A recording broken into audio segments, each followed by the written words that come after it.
What is good, brothers and sisters? Welcome back to the Matching It podcast. This is the only podcast on planet Earth, in the universe of universes, in the multiverse, I believe, that is just about matching and blessing, preparing you guys well for the blessing and for marriage. And I'm going right now to the gym to work out. I am in the car. Here's another car solo cast. If you're wondering why I'm in the car recently all the time, it's because I think about you guys a lot while I'm driving. I think about a lot of the people that I'm mentoring and matching, advising, and helping through life while I'm driving. So a lot of the content comes to me, and I happen to have a pretty cool setup here where I can actually record stuff for y'all. So I am going to Korea. Woohoo! This coming Sunday, this week, I'm going to fly to Korea for multiple reasons. Primarily, my friends, there is a cosmic blessing happening. A cosmic blessing. And so many of the couples that I love and adore, matched couples that have found their partner, have worked so hard to be where they are, worked so hard in themselves, investing in themselves, listening to content like this, the podcast, working on their faith, their understanding of God and true parents, their sexual integrity, and giving back. And I want to be with these couples. I want to see them. And so I've decided to go to Korea to celebrate with them. I'm going to be giving a few talks to the couples. I'm going to be giving a presentation. And also I'm going to be giving a presentation to the participants of the Blue Dragon pilgrimage tour that is happening in Korea. Shout out to all those you folks that have been involved in the Blue Dragon Providence. And so I'm making this episode because something has been coming up as of late that is quite common and interesting to me that I want to bring up, not as a complainy, whiny old Benjy trying to kick some sand in people's faces like I usually do. It's really because I'm coming from a heart of understanding, and I get it. But a few times I've been having conversations recently with people, mostly kind of leadership type people in our faith, and I was giving this presentation I'm going to be giving to the couples, and at the pilgrimage I was presenting it to some of the organizers of the programs. And what I want to talk about in these programs is about high noon living, a life without shadows. True Mother calls it pure water.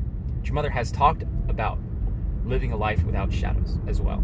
Father talked endlessly about this idea of no shadows, a high noon settlement, which is the idea of basically how we're supposed to live in Chunilguk, how humanity is meant to live, a life free from sin, from our shadows, the darkness, whatever you want to call it, our false selves. And so I'm presenting a practical, more step-by-step, substantial way to experience a high noon life. And our work, especially in mentoring many brothers and sisters who are preparing for marriage, has been very evident and prevalent. The reality that unwanted sexual behavior, pornography, masturbation, is one of the greatest, largest roadblocks and challenges that keeps people from feeling confident to receive the blessing, feeling confident to even move forward, because of this dark shadow that consumes, unfortunately, people of faith like us. And so I'm giving these presentations, and as I was proposing this talk that I want to give, most people are very, very supportive of this idea of helping people to live without shadows, right? And recognizing the reality that sexuality is a massive, massive point of shame and difficulty and torment and hypocrisy and remorse and guilt and shame for a lot of people. And so my presentation is to help people liberate themselves from those feelings of shame, so that, my friends, they can see the light, so that they can see the God inside them, so that they can become radiant people and create radiant blessings, so that they can experience God confidently, courageously. And sometimes life is like walking through a tunnel, and you don't really know that you're in a tunnel until you see the light at the end. And then once you see the light, you have to walk towards that light, which is often scary and hard. and challenging because you have to confront the shadows. You have to confront. But True Father said, and True Mother both talked about this concept, which I will actually find quotes from Mother and Father, and I will insert here for you guys to read. All right, you can check somewhere down below this episode for those quotes. They have both talked about, Mother and Father, the idea of focusing on the light, and as a result, the shadows will disappear. But it is a mistake. It is a foolish decision to ignore the shadows and to pretend that they don't exist. But we should not only focus on the sin. We should not only focus on our darkness, because usually what happens in a practical setting is that you will start to feel shame, which causes more of the same behavior, which causes more shadows, because there are two ways to eliminate a shadow. If you're smart, if you have some wit in you, you can understand the two ways to eliminate a shadow, not a shower. Please shower, guys. Two ways to eliminate a shadow. Number one, you shed light on it. Number two, you shed more shadows. You cast more shadows and you douse the shadows with more shadows, which is usually what people do, especially with shameful behaviors like sexuality, sexual fantasy, pornography, masturbation, unwanted behaviors as such, right? You know what I'm talking about. And so I was giving these proposals to these fine organizers of what I wanted to talk about. And a few people, not everyone, most people are in love with this idea of helping people liberate themselves from the shadows, right? A few people, and this has been a common theme, by the way, through my life in the last several years, or decade actually, will come up and say, no, we don't need to talk about that. And they say this, all they need is God, right? All they need is God. People struggling with addiction, all they need is God. People struggling with porn, masturbation, shame, self-doubt, negative thoughts, insidious thought patterns of negativity, and just hating myself. All they need is God. And then I look at them and I say this, I don't disagree with that. Actually, I 100% agree with you. 1000% agree with you. All they need is God. However, people don't understand what that means. And people don't understand that that is exactly what I'm trying to do. Is I'm trying to help people experience God. To help people become closer to God. And I think that's a misunderstanding. We don't know how to experience God. It is one of the most important things we will ever do in our life. If you think about it from a principled perspective, a spiritual perspective, one of the single most important things we will ever do in our lives is experience God's love. It is how we're supposed to live. It is what we breathe. Originally, it is what we breathe in the spirit world. It is the air we breathe. And yet, we seldom stop in our day, while we're driving, while we're walking the dog, on our phone, talking with people, we seldom stop and say, how can I experience God more today? How can I give and receive God's love more today? And we don't know how to experience God. And that is what we're doing. That is my mission. That is what I'm here to do. That is why I'm giving this presentation. I'm trying to give a tactical blueprint to experience God substantially in our lives. Because we have been fooled and misled to believe that God is experienced through what? Being alone, being isolated, going out into nature by myself, which is part of the way that God is experienced, but it's not the whole picture. How do we experience God, my friends? How? We don't stop to ask this. Why? Because we're distracted. We are distracted. Somebody asked me actually yesterday, very, very wise, insightful young man, messaged me on WhatsApp and he said, Benjy, I feel so low and so down. And I just messaged him when people are like that. I said, I hope you know you're loved. You're loved more than you know. And that's all I can say. And he said, thank you. And then he asked the question, why is it so hard to remember that fact? Oh, it's so good. It's so brilliant.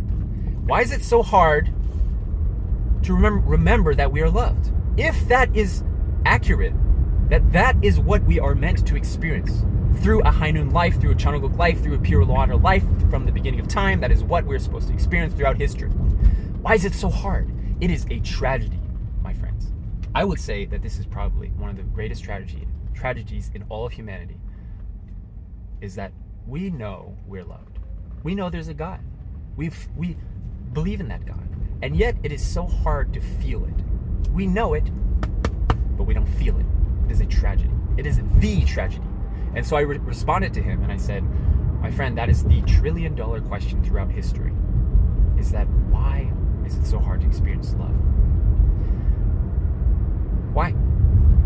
And the conclusion, the simple answer, of course there's a lot to dig into there. The simple answer, my friends, is that we're distracted.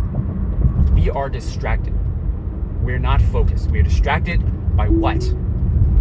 We're distracted by things that don't matter as much.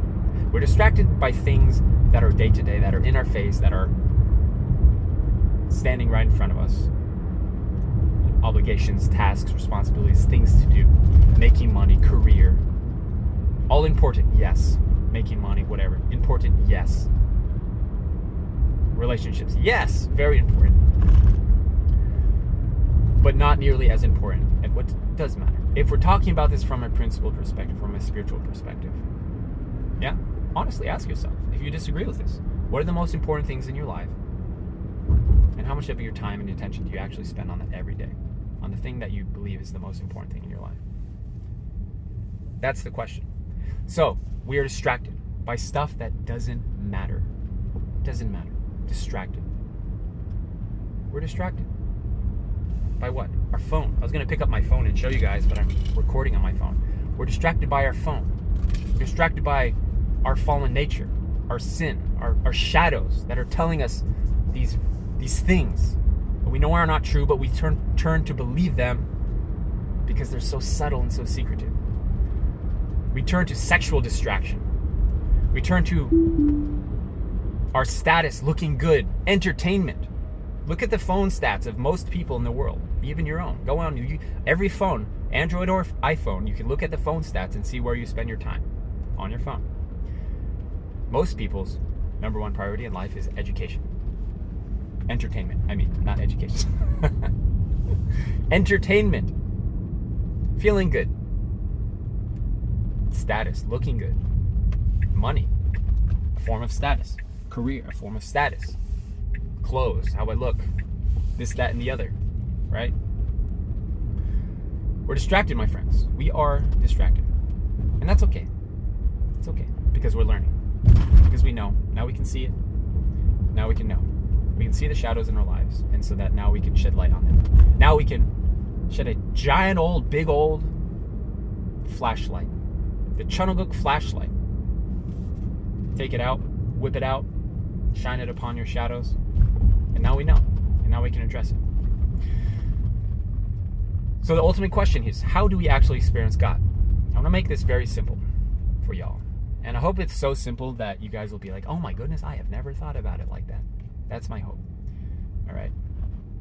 And trust me, as a guy that struggled this for a very long time, is not understanding my worth, my value, not understanding God, true parents, and really coming to conclusion, which is that God meant for us to experience God's love through human beings, through people, through relationships, through the four realms of heart, through our parents, of course, through siblings, of course, through our spouse. My goodness, my friends, you cannot experience God like from a spouse. Oh, with our children, we experience God through having children. That's it. That is how we experience God. At the core fundamental level, it is nearly impossible to experience God fully in your life if you do not experience relationships. Relationships with pure people with pure intentions.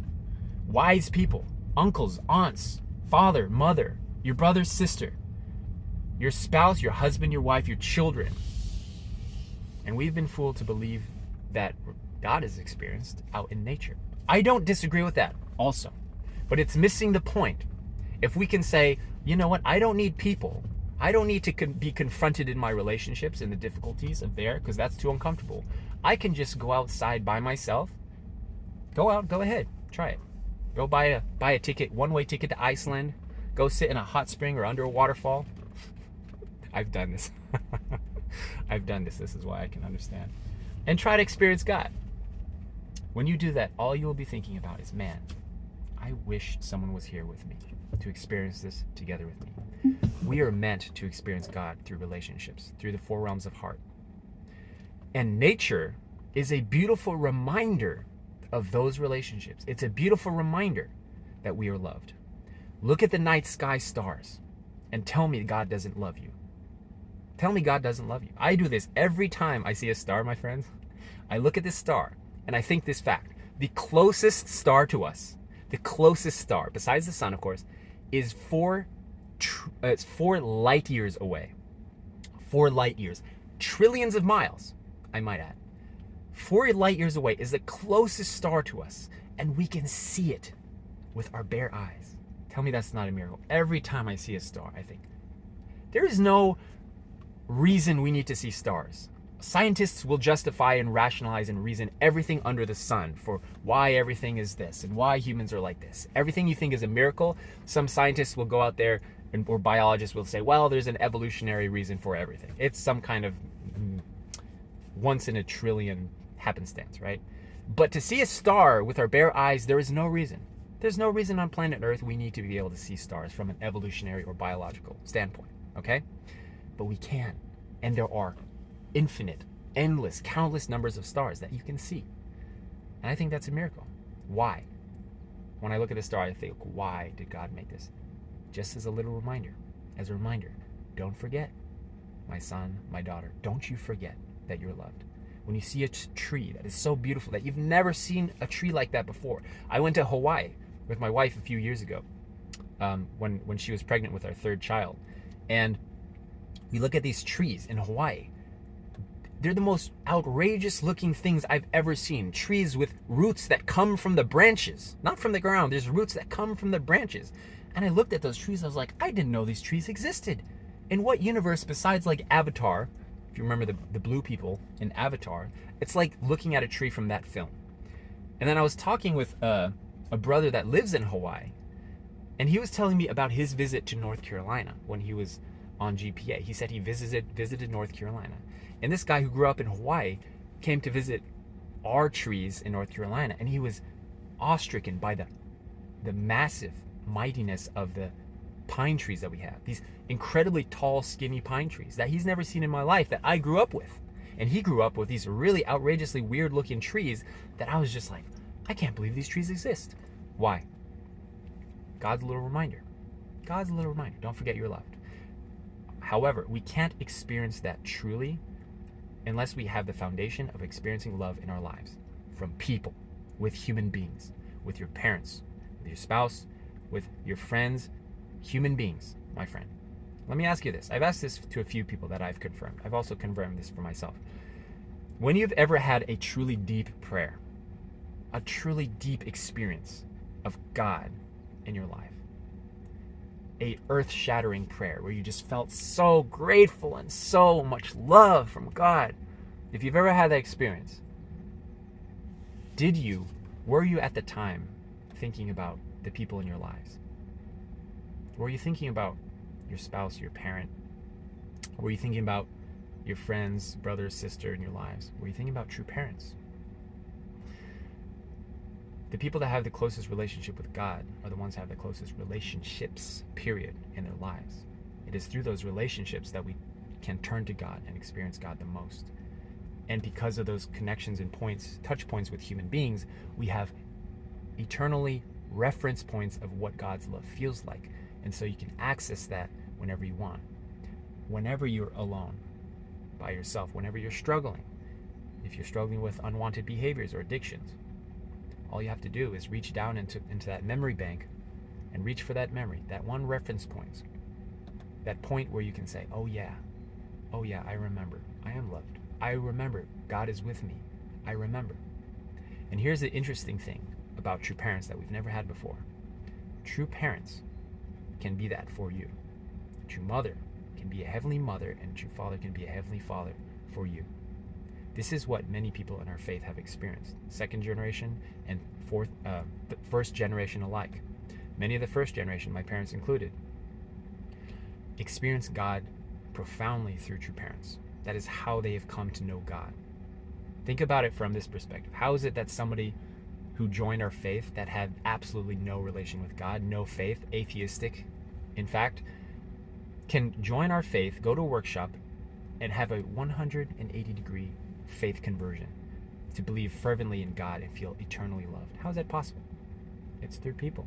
It's through true mother and true father. And they see them as their mother and father. Am I here to say that true father and true mother are here to replace your parents and the love that you're supposed to experience from your parents? That's not what I'm saying. Is that God gave us a variety of realms of heart for us to experience love.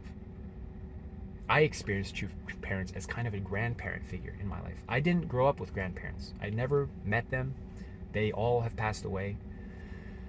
And so father and mother have been grandparent-like figures for me in my life, which some would say is even a realm of heart. Actually, this is a concept that was taught to me years ago, is that in the Chunseongyang, there's actually 5 realms of love that are in the Chunseongyang. Go ahead, look at the section titles. There's the 4 realms, right? Parent, sibling, child, spouse, and there's a 5th realm of love, which is grandparents' love. It's a small section, but there's a grandparents' love section in there. All right? And I experienced true parents kind of like grandfather and grandmother, the wise figures in my life that represent the past, that represent history, and bestowment of that history and tradition and thought and legacy to me through my parents. Yeah? The concept I want to leave you all here with is a new perspective on how God is substantially experienced in our lives. Why would God give us people, my friends? Why would God make parents if it wasn't to really experience God's love and his essence through those relationships? Why? It's through that. And you will never experience God truly profoundly unless you climb the ladder of creating a blessed family. Receive love from individuals and then pass on love to others. It is one of the most important things we will ever do in our lives, and we don't prioritize it nearly as much as we should. And not nearly enough people stop to ask this really insightful question. Why is it so hard to experience that love? And how can I do that today? It's through the people. How do we experience love through people, my friends? That's the next $1 trillion question. What kind of conversations do we have? What do you do if you grew up in a home where your parents were quite unforgiving, conditionally loving, perhaps? How do you deal with that? That's why we have many types of relationships. God didn't put 8 billion people on this world, my friends, so that you can feel alone and isolated. I hear this all the time because I work in the addiction field, right? Almost daily talking with people that have unwanted sexual behaviors, and they're like, oh, I have nobody to connect with. I know what you say all the time, Benjy, is I should connect with people. I need to find more individuals to share internally with and connect with as a result or as a solution to my unwanted behaviors. When I'm feeling isolated and alone, I should connect. I know, but I don't have anyone in my life. Really? There's 8 billion people in this world and you have nobody, not a single person that you can reach out to. Limiting belief, my friend. The solution to all of your life issues, if you have any. You might not. The solution is this. I've said this before, but they're very practical. Number 1, detox all mindless media use. I recommend no social media whatsoever at all. There are reasons that's important that I won't get into, but that'd be my recommendation number 1. And number 2 is, if you're a man, find wise men to connect with. Brothers, older brothers, uncle figures, your father. Connect with them deeply, frequently, at least once a week. Make it a point to connect deeply with men. If you are a woman, make it a point, at least once a week, find wise women to connect with. Brothers, not friends, not dudes that you're going to goof around with online late into the night playing video games or whatnot. Okay? Sisters, not girlfriends that are gonna whatever. You need to find wise women that are gonna raise you, going to challenge you, that are going to see you clearly and listen to you and understand you and guide you. And those 2 pieces of advice will get you very far to experiencing God and Heavenly Parent and true parents in deep ways. They're practical. They're like big dominoes. You know, a big domino effect where you hit the big domino in the front and all the other ones fall into place. This is it. This is from life experience, my friends. This is it. No one's going to talk about this online, by the way. What social media person or YouTuber says, you know what, you should get off YouTube. They don't have you at the heart of what they want. I love you guys. I have nothing to sell you. I have nothing. I have no incentive. I'm doing everything I can to make sure that the reason I make these videos is not for myself, but for you guys. Nothing. It's all for you. And I hope you feel that. I really do. Okay, let me know what you guys got from this video. Please talk about it with somebody, share it with somebody. That's the only reason I do this, is to help you guys dig deeper so that you can experience God. The reason I'm going to Korea is to help people experience God more substantially so that they can receive the blessing and create radiant, blessed families for their lives. That's it. That's it. I do want to encourage you guys to join the MatchNet program. If you haven't yet, go to matchnet.us. And it's a good program. We put a lot of effort into creating a step-by-step system through the matching process, if you're wondering how to actually get started with this. Otherwise, just listen to some more videos here. Podcast episodes. Okay, lots of love to you guys from the vehicle. Love you all. See you in Korea.